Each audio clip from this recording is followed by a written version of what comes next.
perhaps like most of us, we need to discover how do we die to ourselves so that God's love can flourish in us. Conversion. Lifelong journey for all of us. As I continue on that journey, we all do. But what I discover is the more that I will the good of the other, the more I'm disposed to the graces where charity grows in my heart.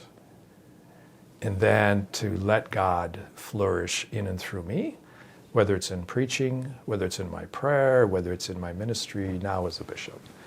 So it's out of that experiential love that it's just God has lit my heart on fire because our hearts are made for love. And God himself is the one who manifests sacrificial charity. So this will tie into the motto a little bit. In God's love, the sacrificial nature of God creating us in love, not because he needed us, but he willed our good. He wanted us to share in his own image and likeness, to fill us with his own divine life and love through the sacraments, which we first receive in baptism, of course, and then through the various sacramental graces for each of our vocations, for example, marriage, holy orders, confession, all the sacraments, marriage. So God's sacrificial love is poured out first in creation in the Father. Then in the Son, of course, we see that ultimate sacrifice of, I'm going to give my life, not because for his own good. Jesus didn't need to do that. He chose to do that because he loves us so much.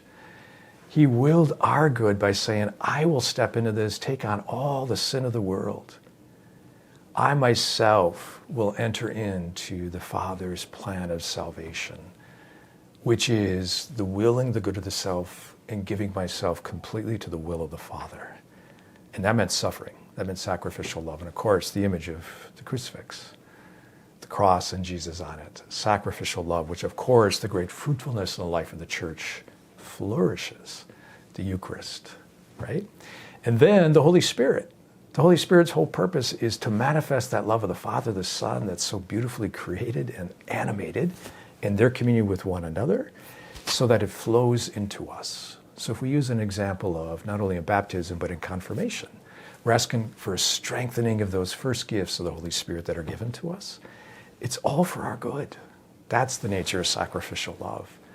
So when we speak of charity or God's love, it's willing the good of the other.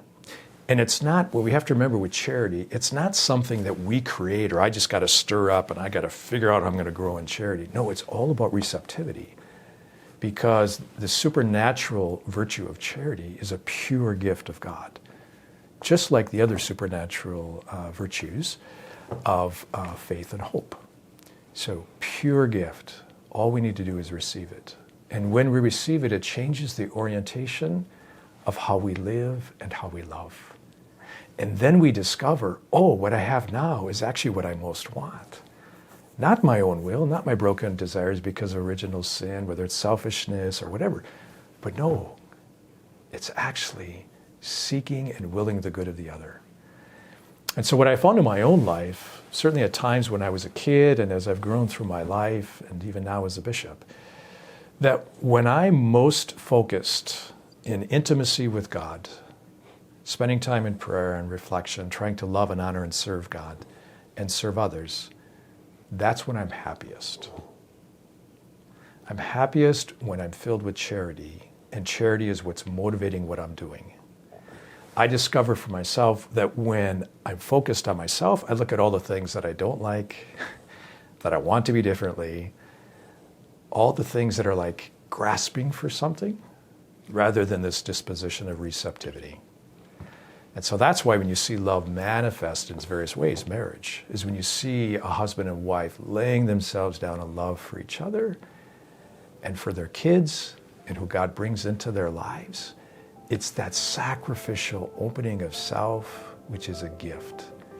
And it's in the gift we discover that what our hearts are most made for is charity.